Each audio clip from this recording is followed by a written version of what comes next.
Hello everyone, good morning, good evening. Welcome to another PMP Q&A session. Our today's topic is planning and managing project closure.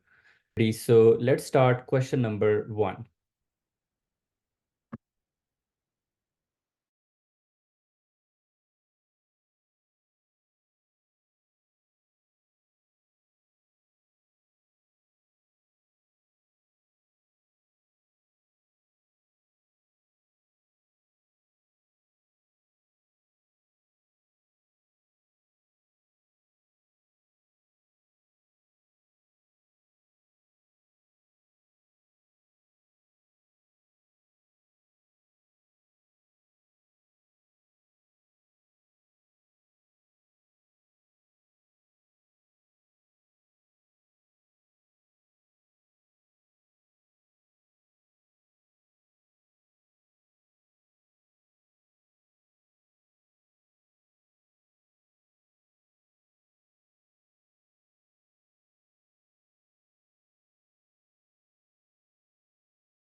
Okay, Robin, you have chosen option B.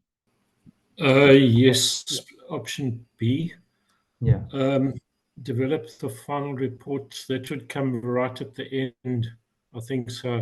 I'll cross that one out. Conduct a lessons learned workshop.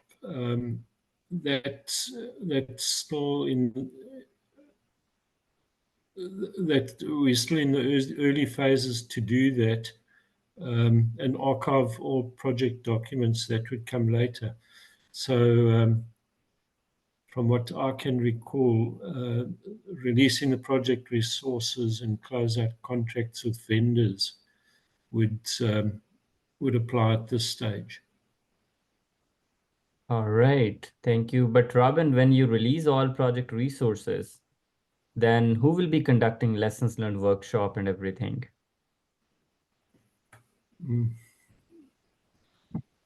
Okay. Thank you for detailed explanation. So, Jashri, you have chosen option A. Yeah, I thought the project's sponsor having signed off, post that developing the final report would be the more appropriate action next step. All And right. then comes the lessons learned workshop and archiving the documents. All right. Thank you.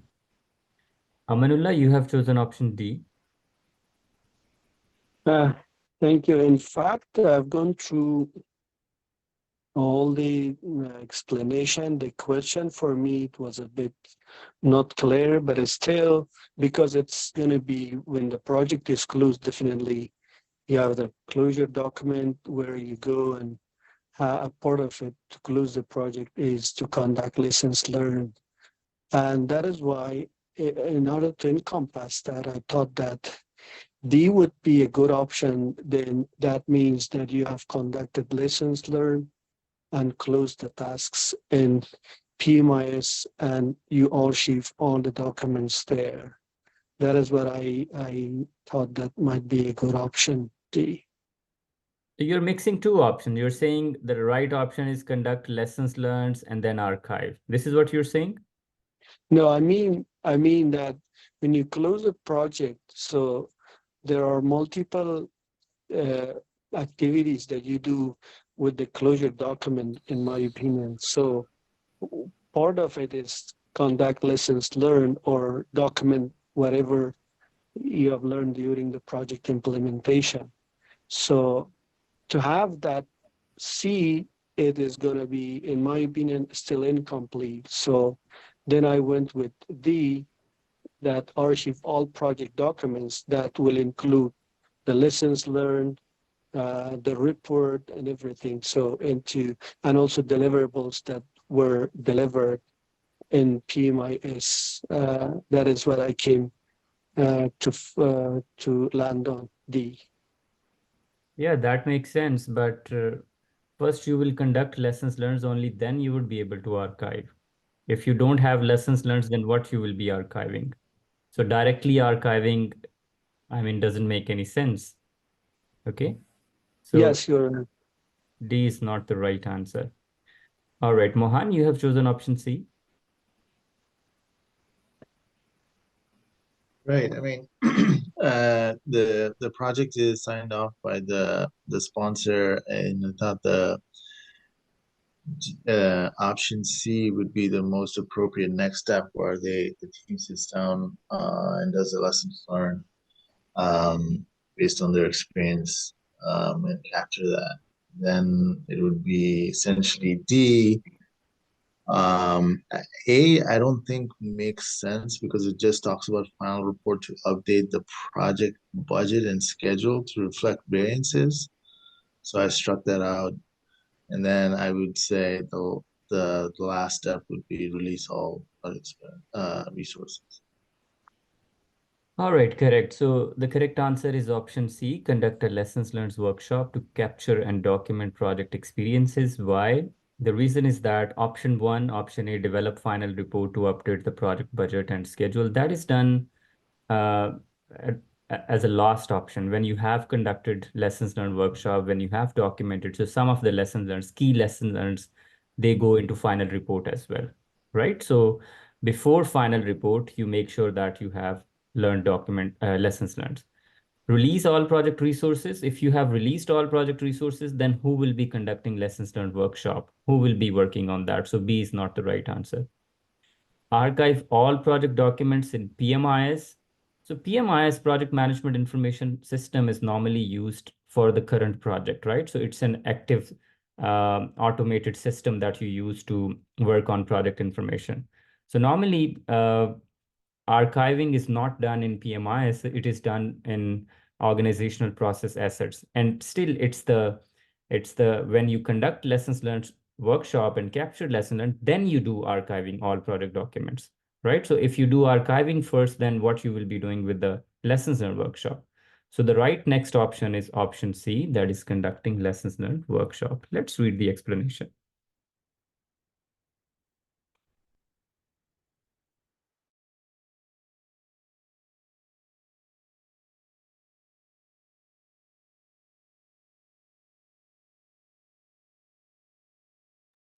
Next question.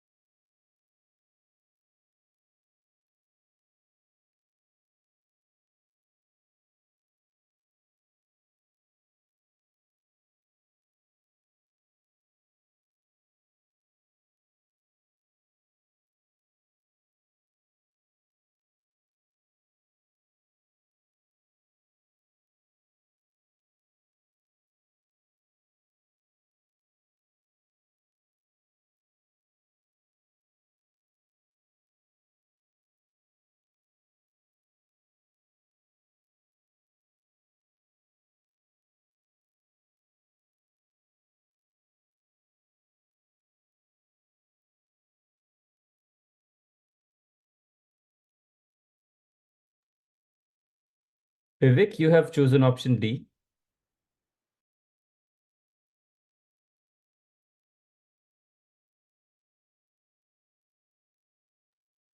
You're on mute. Okay, sorry. Yeah. The first option, directly paying and approving the invoices, is like not correct because there is a dispute obviously here because there are two opinions, and submitting invoice to the client again on the same line without any dispute resolution, we cannot submit any approval. So I was like between B and C, but like negotiating on the scope creep is something, negotiating with on the vendor to remove the charges, but the scope creep was already there. So we should go with uh, documenting that dispute for next stage of action. So option D is more relevant that I thought. All right, thank you. Manmeet, you have chosen option B. The only reason I picked option B because I thought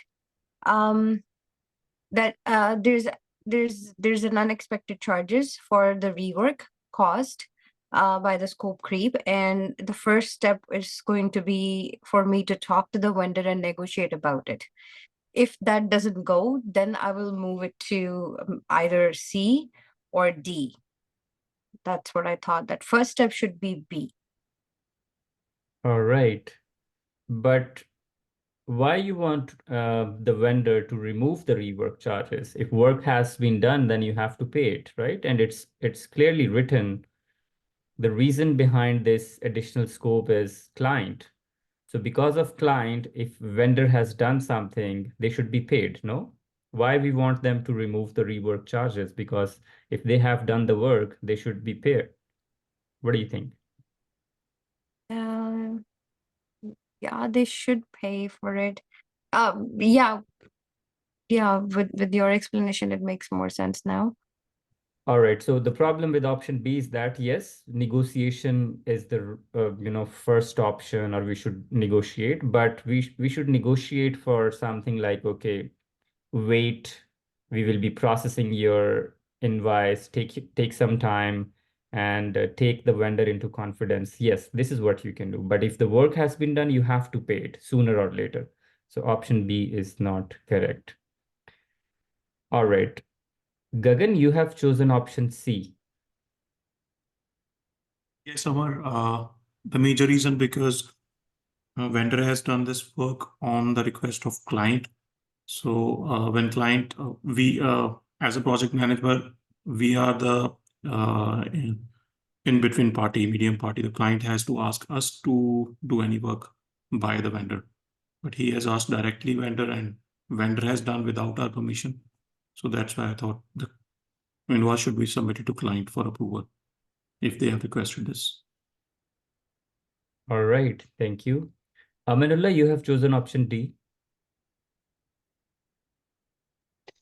It was from my first question, but still with this one, I go with C, that when the rework is done and they have given us the invoice, I think that we need to send it to client for approval, since they have already done the scope creep that the rework. All right, thank you. So what's happening here, there is a scope creep and vendor has done something on the request of the client, and now vendor has raised invoice. Now what you should do? Option A, approve the final invoice and pay the vendor. No, we don't do that. If there is a problem, we need to solve the problem first. So directly taking an action and approving the final invoice, that wouldn't make any sense. So we won't be approving the final invoice until the problem or dispute is resolved, right? So option A is wrong. Option E, negotiate with the vendor to remove the rework charges. We won't be asking them to remove the rework charges, right? We can talk to them, okay, we will be working on it, and then we'll take some time and we will be processing your invoice. Submit the invoice to the client for approval without any changes. So this is like keeping that scope creep problem there, right? So the problem is scope creep. An additional scope has been added. Until and unless that additional scope, whatever is added, is approved by the change control board or the relevant authority, and that become part of your scope, you can't pay to vendor, right? So the very first thing that you need to do, you need to address the problem that is scope creep. And how that would be addressed? You will initiate a change request. That change request would go to the change control board. They would approve it. Once it is approved, then you can, update your schedule baseline, your cost baseline. You will be having additional budget, and from that you will be paying to vendor. So submitting the invoice directly to the client without talking about scope creep, without talking or discussing the reason behind this conflict, would not solve the problem. So correct option is document the disputed charges, document the problem, and escalate to the project governance. Change control board is one of the functions of project governance. So document it and send it to change control board. If it is approved, then pay it. Otherwise, you have to, negotiate it or find another way to process the payment. Okay. Correct answer is option D. Let's read the explanation.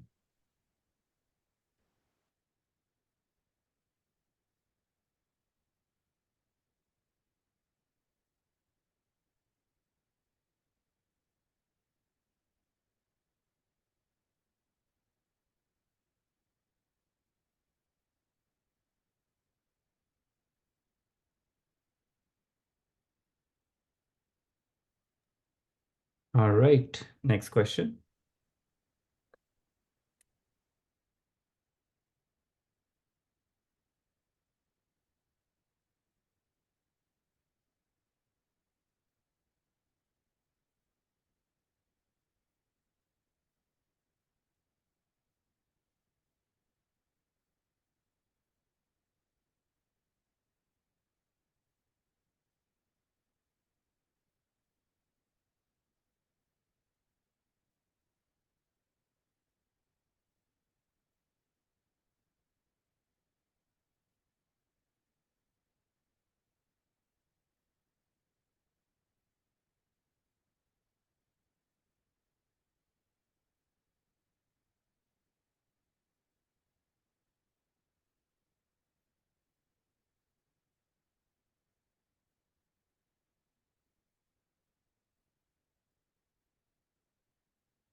All right.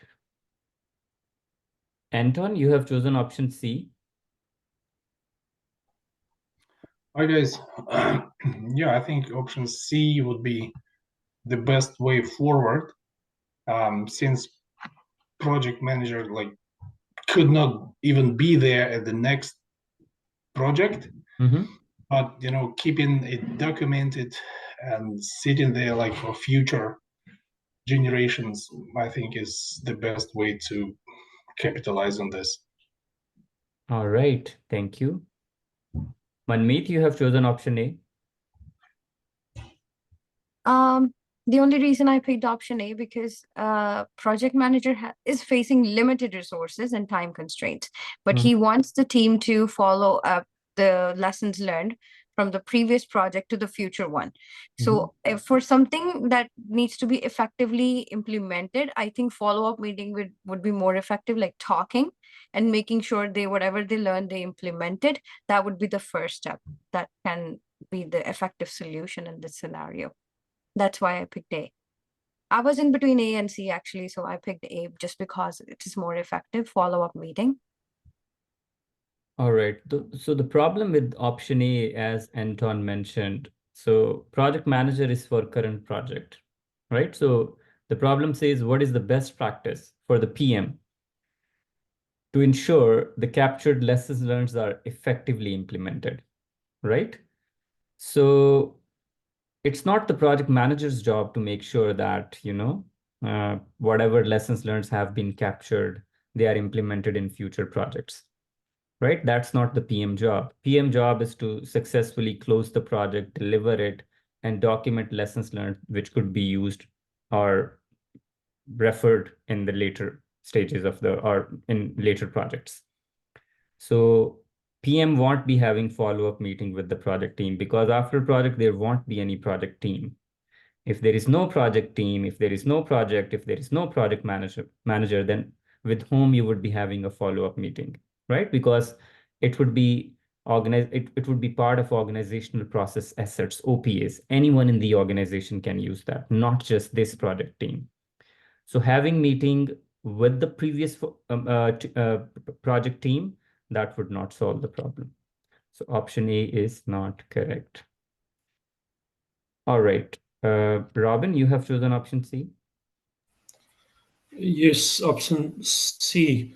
I think the final duty is to place the lessons learned into the central repository, and in this instance, with the time constraints, we want to get that done with.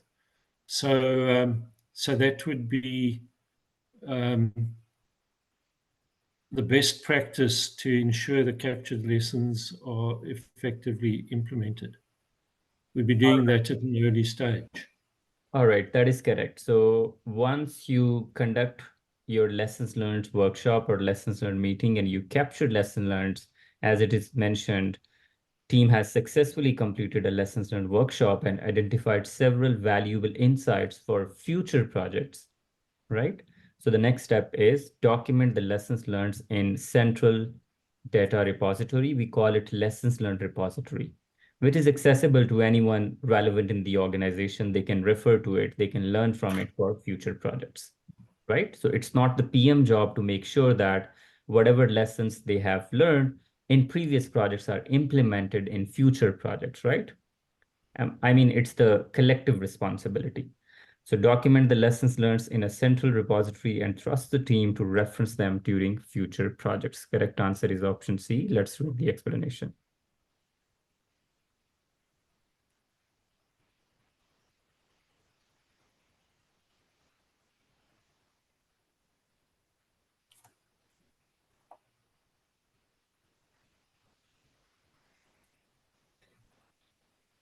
All right, next question.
All right, just one reminder to everybody.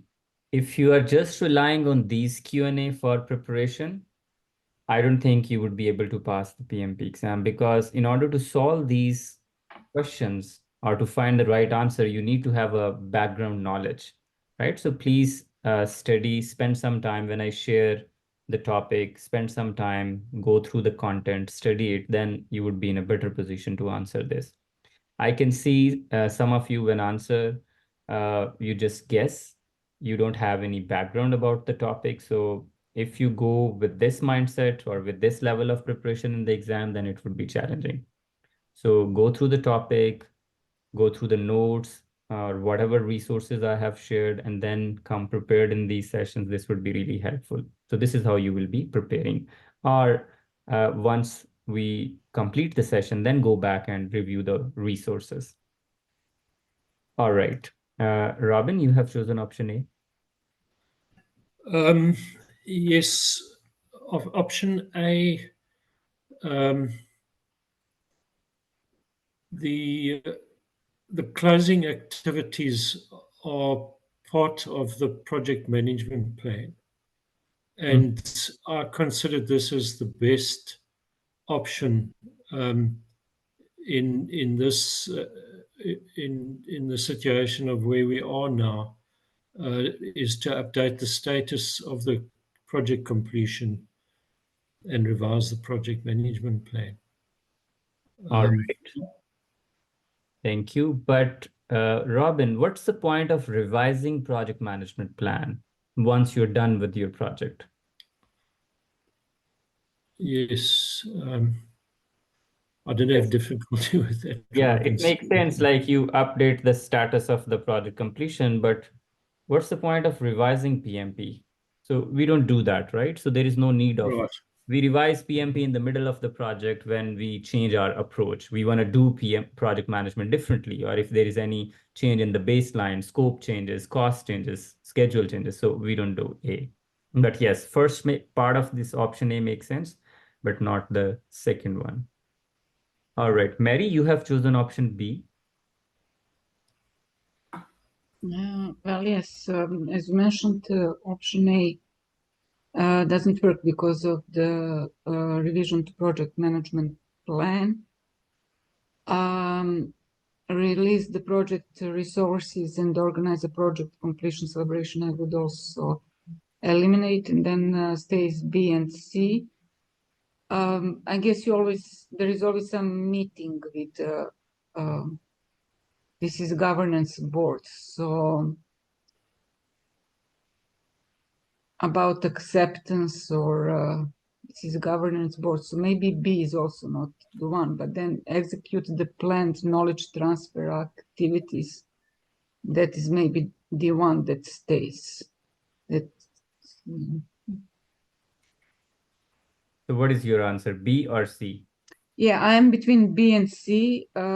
For B, like there should be some meeting, I guess, with some board, but maybe not governance board, to update for to let know that there is project completion, that project is going to be completed, but maybe not with the governance board, maybe with organization board, I guess. So then I go maybe with the C at the end. All right. So there is no organizational board. Projects are governed by governance board. Sometimes they are called project steering committee. So steering committee and governance board are same thing. So we don't have a meeting to update about project completion. We seek approval from the sponsor, right? So for Yes. formal approval, that is a different thing. So B is not relevant here. Okay, Manmeet, you have chosen option C.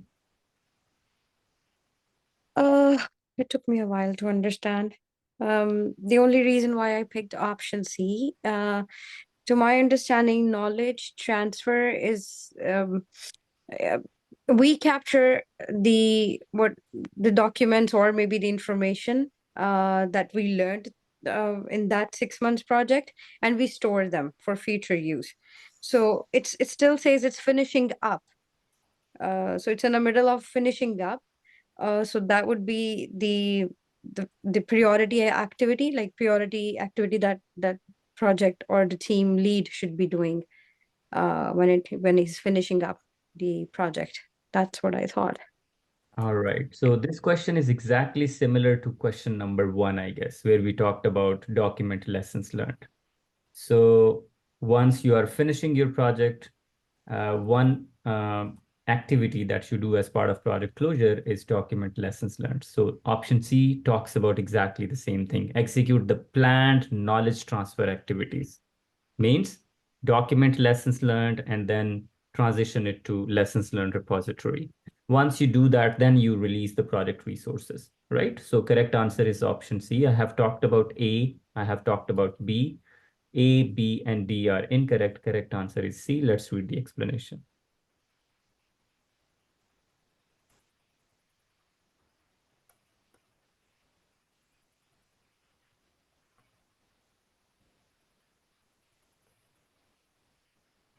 All right, next question.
All right, Robin, you have chosen option B.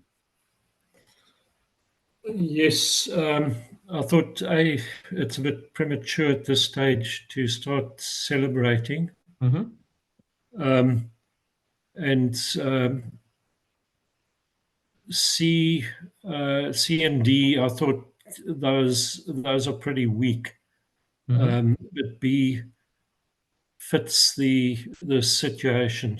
Schedule a brief team meeting to acknowledge the achievements and focus on finalizing closure activities. So that satisfies both of the scenarios that we've got there. All right. But what's wrong with option D, Robin?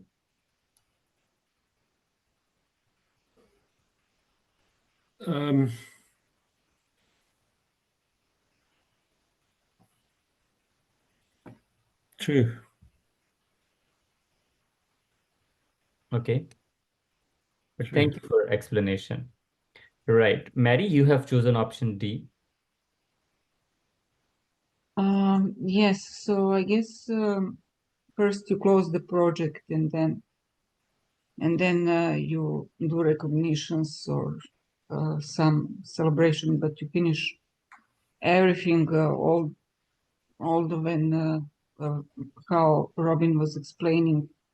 You can go also with the B. So it's there is also like what's done, maybe thinking what's done in the practice, like and psychology of the team. So sometimes you go maybe with the B with celebration, with accepting achievements, giving the team achievements, and then you do closing of the project. But sometimes you go with option D, that is maybe more effective. You finish everything, do all the closure activities, and then recognize the team.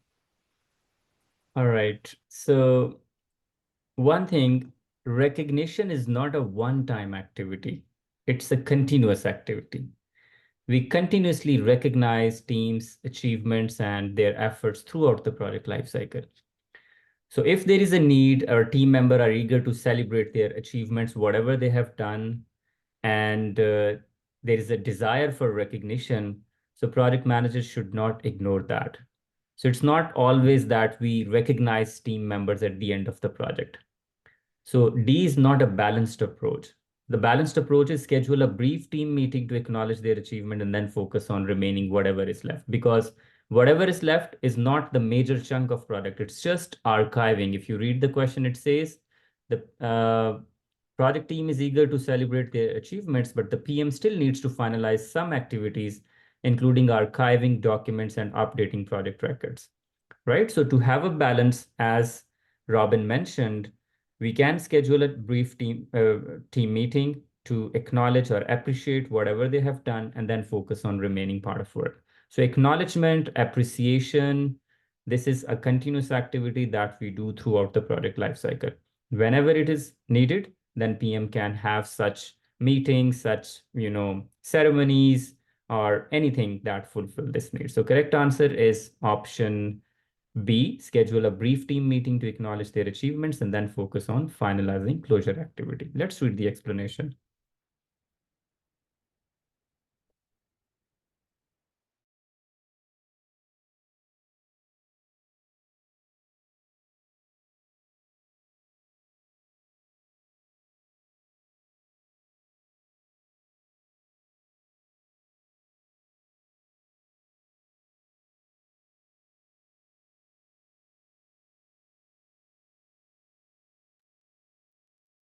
All right, next question.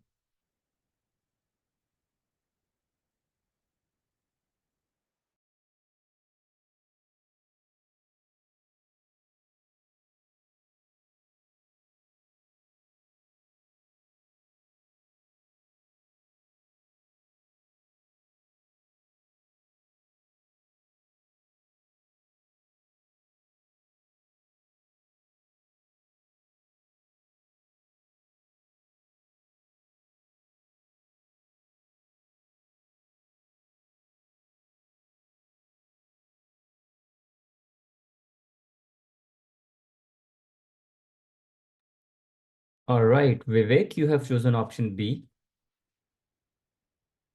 Yes, Amar. So as mentioned, issue is minor and like very not much impacting to the. It's an impact to the end user, but it's not actually the major impact. So in that case, proceeding with the formal closure activities, the option one is not the correct option.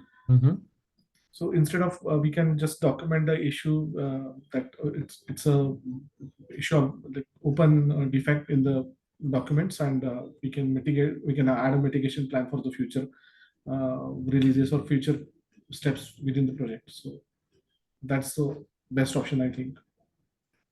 All right, means you are releasing the product, right? You're Yes. closing the project. Yes. Okay. Thank you. Daniela, you have chosen option B.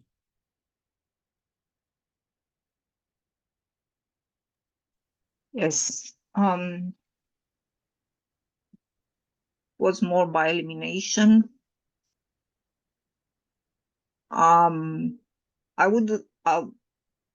I thought A, it's not really applicable. You just don't ignore this. You document it at least. Whole closure and fix the issue. It's minor, really. So the word minor indicates that it's not a showstopper. And there's definitely something you would escalate to project governance being minor. So you definitely don't ignore it. You log it, and you actually have an action where you include a mitigation plan. So not only you acknowledge it, but you have also, well, mitigation strategy. All right, thank you. Jayashri, you have chosen option C. Yes, Amar. So first I thought escalating to the project governance might be applicable, but more than that, holding the closure and fixing the issue is important here, because though it is a minor technical issue, it is not at the user's fault that this issue is impacting. The issue doesn't impact the core functionality, but the user inconvenience is there. It is causing the user inconvenience. So ultimately, the user should be satisfied when we are completing a project or product. So that should be one of the primary goals in completing any product to its fullest usage. All right. So one of the primary objectives or jobs of product manager is to deliver defect-free product, right? To meet quality standard, to make sure that whatever is being delivered, it is defect-free. If there is any issue or defect that is identified, it's the PM's job to handle it or resolve it as soon as possible. Delivering a product with a fault, that's not how the best project management is done. So if an issue has been identified or defect has been identified, even if it is minor, but if you see it says, as Jayashri mentioned, it caused some user inconvenience. So if you know there is a defect that could potentially impact project, so the best thing is to handle that or fix that issue before you deliver the product to the customer. You don't deliver a defective product to the customer, even the issue or the defect is small or minor. So you stop it, you fix the minor issue. If it is minor, it won't take much time. Fix it and deliver defect-free product. Correct answer is option C. Let's read the explanation.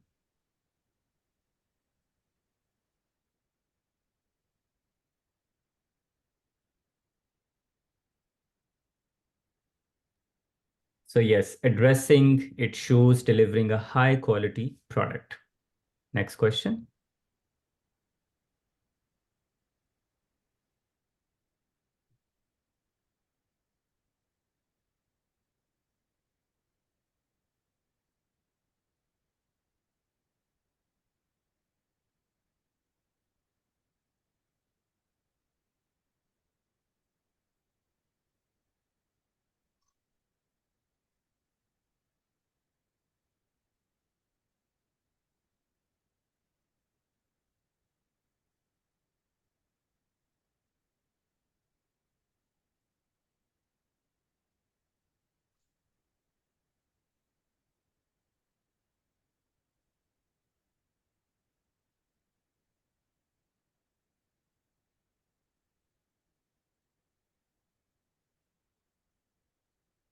All right, Mohan, you have chosen option B. I was not too sure about this. I mean, this is a diverse group of stakeholders. Mm-hmm. And what is the best or the most efficient way to measure stakeholder satisfaction in this scenario? I would think would be essentially to get feedback Mm-hmm. in an efficient way with the stakeholder. That's why I kind of picked B, which allows for an online survey, which is, you don't have your name on it, and you get unbiased feedback from stakeholders. Conducting in-depth interview, which is option A, there could be a bias involved in the stakeholders as you're seeking feedback. Analyze project budget and schedule variance to gauge stakeholder satisfaction with project performance.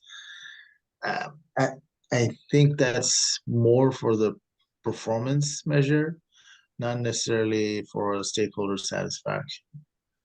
So kind of eliminated the other options and picked B as the best one. All right, thank you. Amanullah, you have chosen option B. What's wrong with option D? The option D, holding a focus group discussion with a small representative sample of stakeholders. In here, since the project is complex and there is a diverse group of stakeholders, we cannot have a sample and have everybody's idea from a sample. In B is a good option that an online survey of a standardized question to all the stakeholders would be comprehensive to receive feedback from various stakeholders to find out their inputs regarding that project. That is why I selected B with this one. All right, so you're saying there's a diverse group and inviting small representative sample would not give you the right indication of stakeholder satisfaction. All right, thank you. Manmeet, you have chosen option D. I was very confused with B and D. The only reason why I picked option B, because focus group is a kind of face-to-face meeting where we can get the insights about the experiences and feedback. So I actually simply just thought that focus group is more effective because it's going to be face to face instead of online survey. All right, so what is focus group? Focus group is a meeting where you invite key stakeholders and end users, right? And they sit together and talk about product. That is focus group, or discuss any topic. So you have key stakeholders and you have end users. So you invite those in focus groups. Okay, right. Robin, you have chosen option A. Yes, I did have difficulty with this one. It took quite a while, but my final decision there is that what we'd be doing is a final retrospective, and that would mean conducting the in-depth interview with representatives from the stakeholder group. So that's why I went with A. All right, but Robin, do we do that? For example, when we close the project, do we conduct in-depth interviews with all the stakeholders? I mean, it says with representatives from each stakeholder group. So it's a complex, large project. So diverse group of stakeholders, there would be a lot of stakeholders. So having separate interviews with each stakeholder, is it the efficient way to measure project stakeholder satisfaction? Because the question asks about most efficient way. What do you think?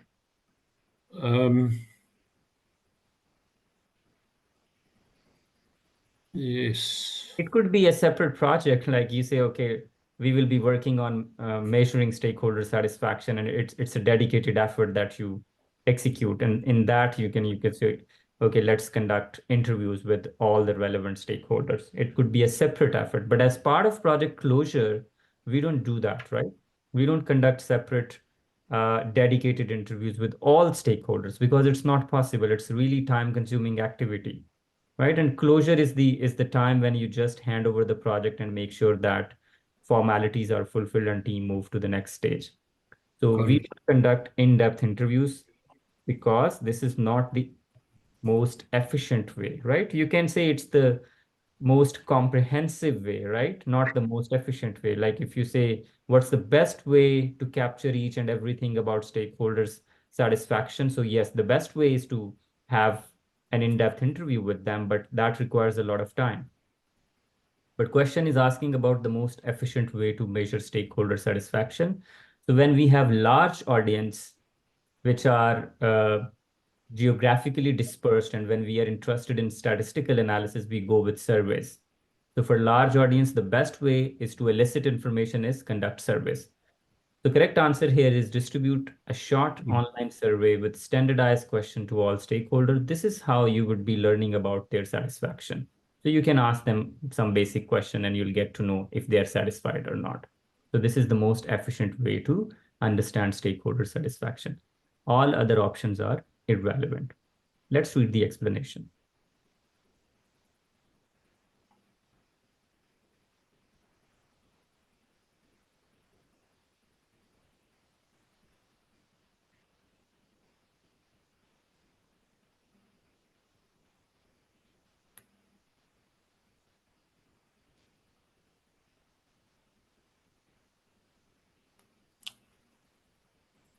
All right, next question.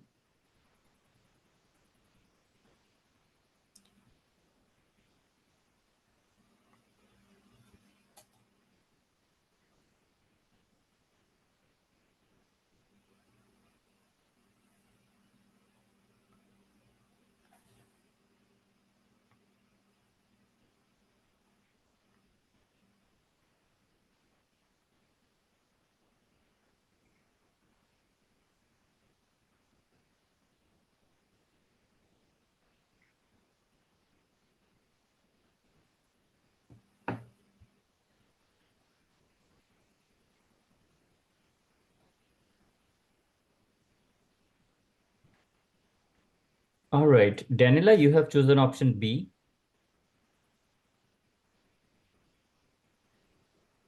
The reason is that's my experience. On the other hand, that's more general. I mean, this project is A says clear and concise language, easily understood by a broad audience. Well, frankly, depends on the project. If you deal with a technical project, you would need to incorporate technical information. That's my experience. Not so sure what PMP would want us to answer here. All right. I have chosen B just based on my experience, but I acknowledge that A may be the wanted answer. All right, thank you. Shri, you have chosen option B. Yes. So I think it cannot be B because it's very specific to software development. So I think I would change mine to A2. It cannot be always a technical is the software development. So when we say that might not be the right one. Chronological and detailed description, project methodology. I don't think that's what we can have those, but those are not mandatory, or those are not the only ones to have. This is for someone to know later. So I would say it should be in a proper language that everyone can understand and they can refer to it. So I would say A should be the answer, even though I gave it as B. I think A should be the answer. All right, thank you. Manmeet, you have chosen option A.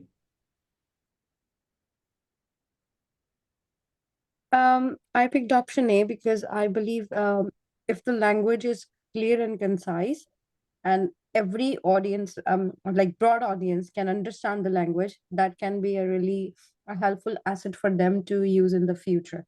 That's why I picked option A. All right, what's wrong with option B, Manmeet?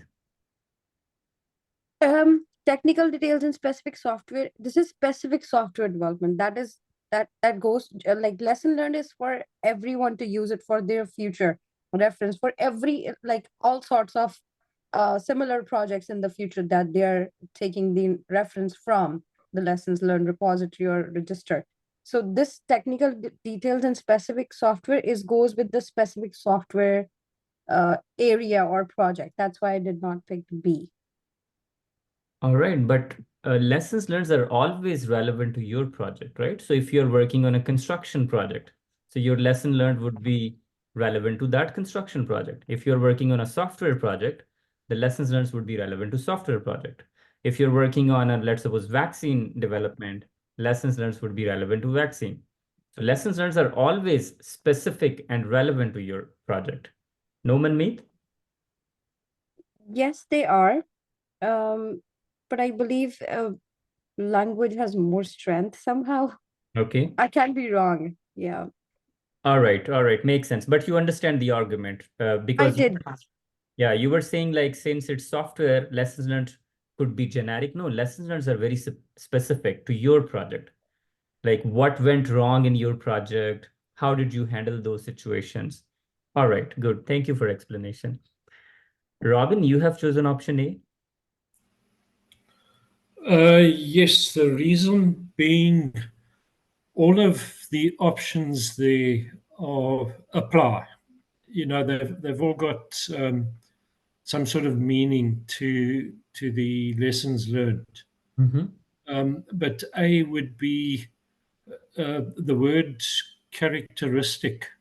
Yeah. I think that sort of highlighted that I should choose clear and concise language that is easily understood by a broad audience. All right, thank you so much for explanation. So uh, let's try to solve this question. So option C, a chronological account of project events and milestones achieved. No, we don't write chronological account of project events, right? So that has nothing to do with lessons learned. So option C you can easily eliminate. So C is not the right answer here. Detailed description of the project methodology. No, in lessons learned, we don't write detailed description of project methodology. Yes, you can write what project methodology you used, and if there was any challenge or problem, you can write that. But detailed description, that's not part of lessons learned register.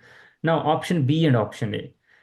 Question says, what is the most important characteristics for the project manager to consider? So technical details are not the most important characteristics. They could be one of the characteristics. You understand?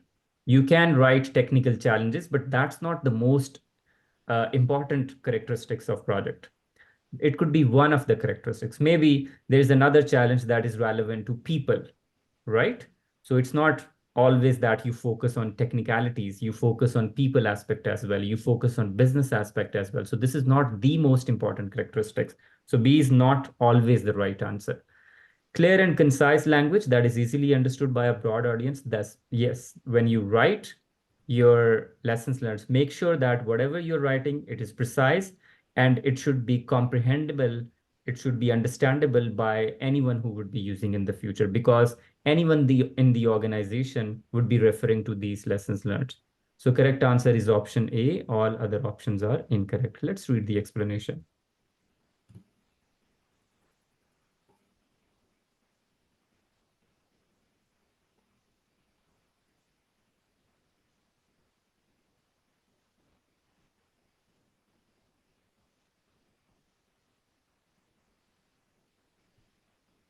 All right, next question.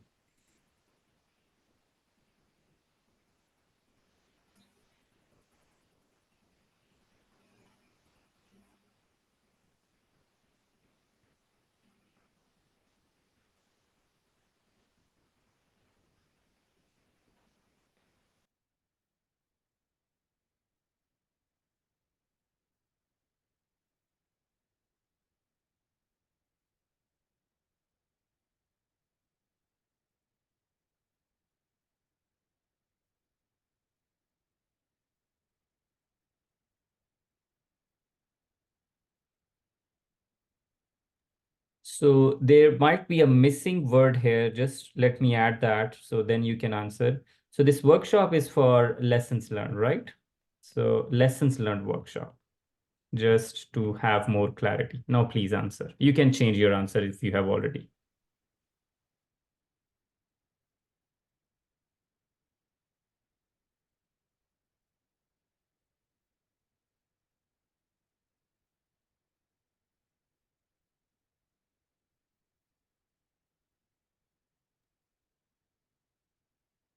All right.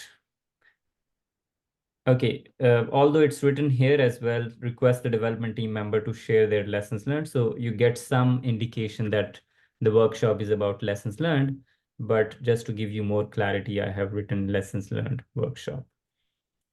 All right, Amanullah, you have chosen option C.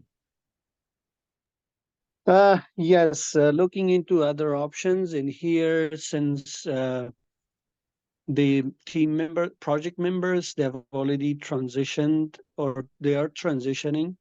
Perhaps there is a need for the other project that they should start. And we can make this workshop optional because they might have already shared their lessons learned in documents to us, so that the project members, that they can participate, they can join, and we can continue with our workshop. All right. That is what I. Thank you. The assumption that you have made here that they might have already shared their lessons learned in documents and something like that. We don't assume things. So just stick to the information provided in the statement. Yeah, it depends. I mean, in real world, we have templates for the lessons learned to be recorded or to be documented during the project implementation. It doesn't mean that we need to wait up to the end, to the last minute for the workshop. That is what I'm thinking about. That even in different phases, we find out a lesson learned. We can capture it. We have it in our documentation in the project file, and that is what I'm talking about. That can be collected and discussed in the final workshop. Yeah, that is right. That perfectly makes sense. And this is how exactly we do. We keep on capturing lessons learned throughout the project lifecycle. Anyone who learns a lesson can document in lessons learned, but as part of project closure, we conduct lessons learned workshop where all relevant stakeholders are invited and a final and comprehensive exercise is conducted to make sure that all the lessons learned are documented, right? Yeah, yes.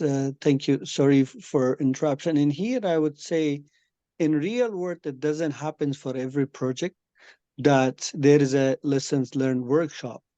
It happens quite rarely, but it is part of documentation that they documented now, because it might be for bigger project, but for us, we document it and we share it in repository, and we share with the team that they can go there and go through it whenever they have time, because there are multiple projects which are ongoing. I mean, software projects at the same time.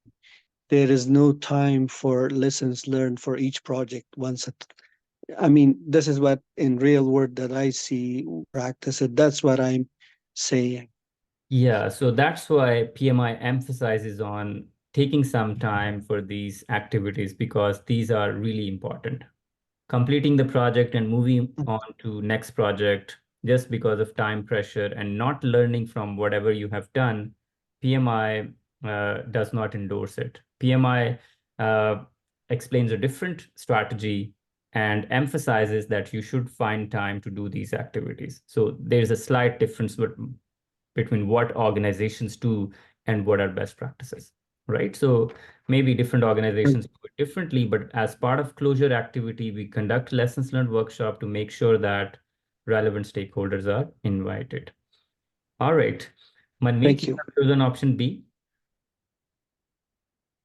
The only reason I picked option B, because I was in between B and D actually. The why I did not pick D, I assumed that okay, the development team is transition to the new project, and if you request them to share their lessons learned whenever they have time, that can happen in one scenario in one real world, right? But since it lessons learned to register lesson sorry to store lesson learned into the register and repository is so important for the project closure. I thought team supervisors who are actually aware and was in the process of the project throughout, they can attend the workshops and give their lessons learned, feedbacks or experiences, so that the project can close timely and effectively as it meant to be. So we can replace this the actual team with the team supervisors. That's what I thought B All option right. can happen. All right. So the problem with this option is that we have been learning throughout our sessions, like we should go with self-organized teams. We should focus on team autonomy, team freedom, less micromanagement, servant leadership, right? Laissez-faire leadership style. So leaders or team leads, they don't have that much knowledge as compared to the people who are actually doing the work, right? So you can invite the supervisor, but actual lessons learned are with the team members, right?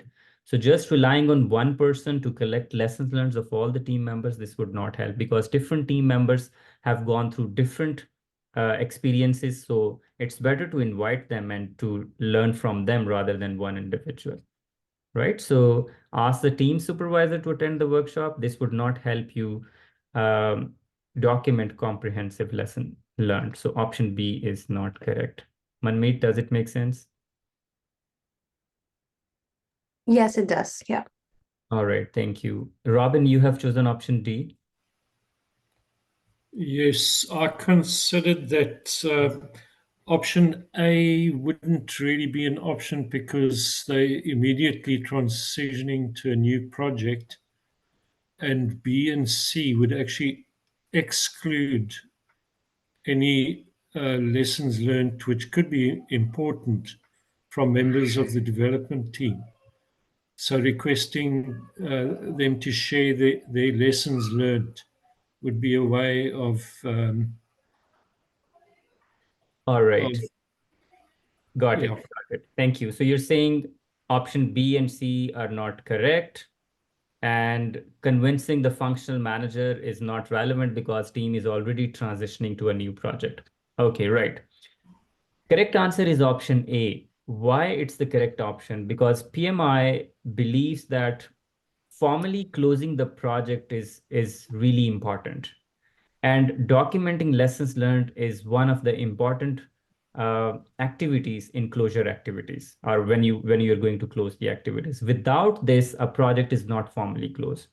To emphasize this, you should convince the functional manager that team members should be here and they should participate in the exercise to make sure that project is formally closed. So for example, it's like there are some minor issues and there is another important project and team members are transitioning. So what you would be doing there? You would be emphasizing that these minor issues should be resolved. If the current project is not formally closed, team members should not move to the next project, despite the fact the next project is important. Although next project is important, closing the current project is equally important, right? So convincing the functional manager that participation of team member in lessons learned workshop is mandatory, that is correct option. Without this, a project is not considered formally closed. So just to emphasize, and you have seen a lot of questions regarding lessons learned in this session as well, and you'll see a lot of question in the exam as well. So the principle here that we are learning, or the mindset that we are learning here, that documenting lessons learned, making sure that all relevant stakeholders are part of the lessons learned workshop that we do at the end of the project, that is really important. So that is the mindset that you should keep in your mind regarding the exam. So there is no compromise on documenting lessons learned. It's important and mandatory part of the project closure activities. Regardless of the fact that other activities are important, this activity is equally important. So we are going with option A, convincing the functional manager that participation of team member is mandatory. Other options I have already explained. Ask the supervisor, does it make sense? Make the workshop optional. No, it's mandatory. Request the development team to share their lessons. And this is a one-way activity. This is not the activity where we can engage them, right? So workshop is a very engaging activity where they sit together, they brainstorm and come up with practical lessons learned. Correct answer is option A. Let's read the explanation.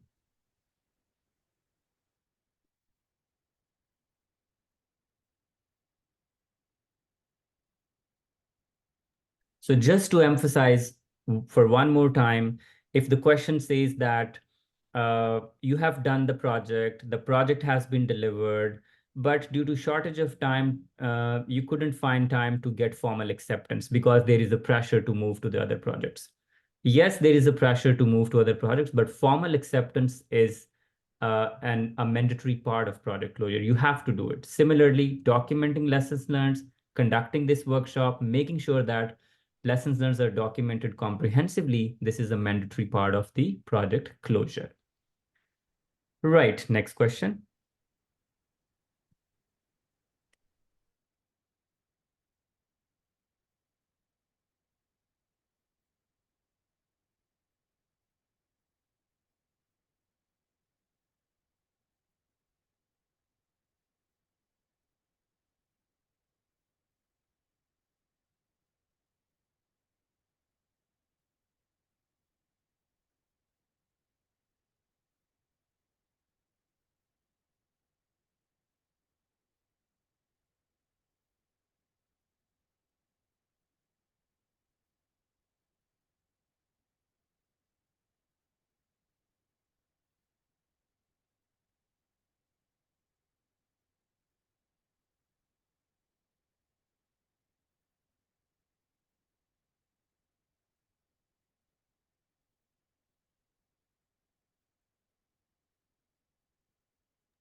All right, Daniela, you have chosen option B.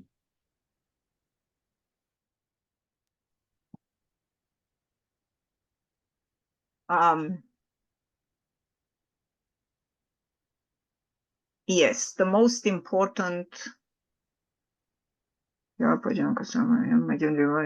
Okay, so you need to close the project. So you have to have a project acceptance and acknowledgement from the client regarding that all contractual obligations have been met. C, you do it later. D as well. And celebrate be the last thing you'll do. All right, but Daniela, here the question is not about project closure. The question is about to ensure a smooth transition to the operation team. We're not just talking about closing the project. We're talking about a project. Yeah, okay. I've got you. Okay.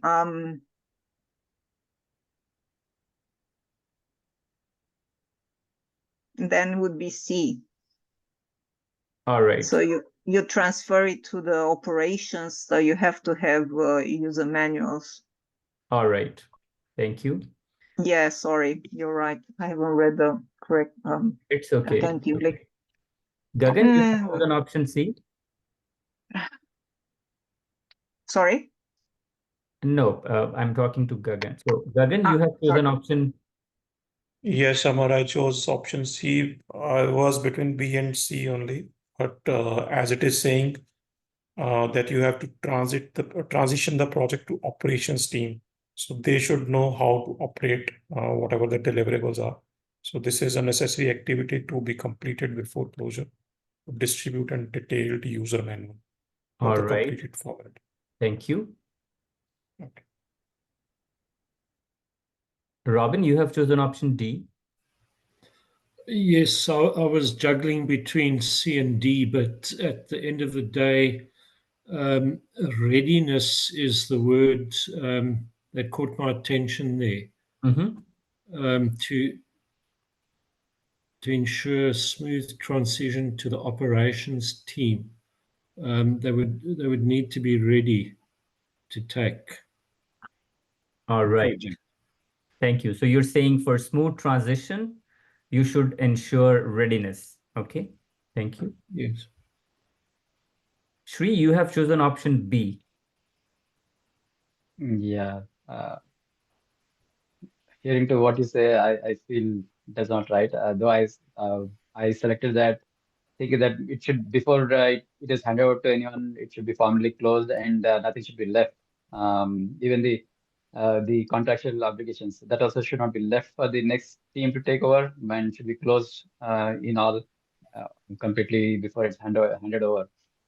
But hearing to what you have mentioned or what you said, C and D look at like a good options, but yeah, operations team there, I think I'm confused a bit.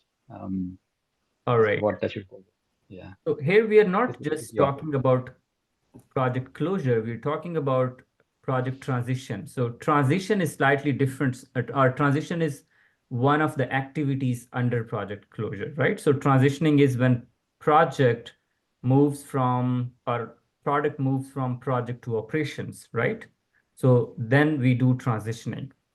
And for transitioning, for example, even the acceptance criteria is met and customer agrees, that's not the only job of PM to make sure that, okay, customer has signed it, okay, that's all. That's all. No, now we need not to do anything. No, there are some extra responsibilities that PM needs to ensure, right? So in that sense, conducting a formal project acceptance is not sufficient, right? Maybe it is required for closure, but that is not sufficient to ensure smooth transition.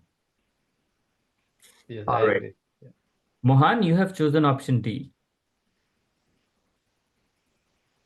Yeah, so I was between C and D. The reason why I did not pick C was it seems to be more like a one-sided approach, right? So basically, the project team is delivering these user manuals, etc., to the facility, but nobody is ensuring as to whether or not they're acceptable. D, however, is more as of an interactive approach of readiness and doing an assessment with the receiving team, from the project team. So I felt like D might be a better, All right. Correct. So right answer is option D. Before you transition, you do readiness assessment. It is one of the important components of product closure. In readiness assessment, you see the recipients are well prepared to receive the product. Like they have the right resources, they have the right, they have trained resources. So if there are any training needs, you provide that. And one of the activities under readiness assessment is providing user manual, right? So if they need training, you provide training. If they need user manual, you provide user manual. If they need some new design for space, you do that, right? If they need to do some blackouts, you plan that. So all the activities are part of readiness assessment. So correct answer is option D. Let's read the explanation.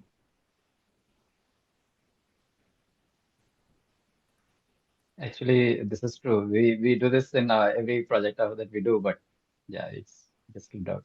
Yeah. It's Valid point. okay.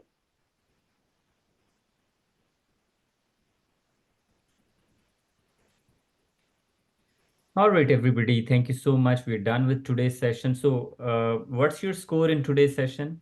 Everyone, please just write in the chat window. You can write directly to me.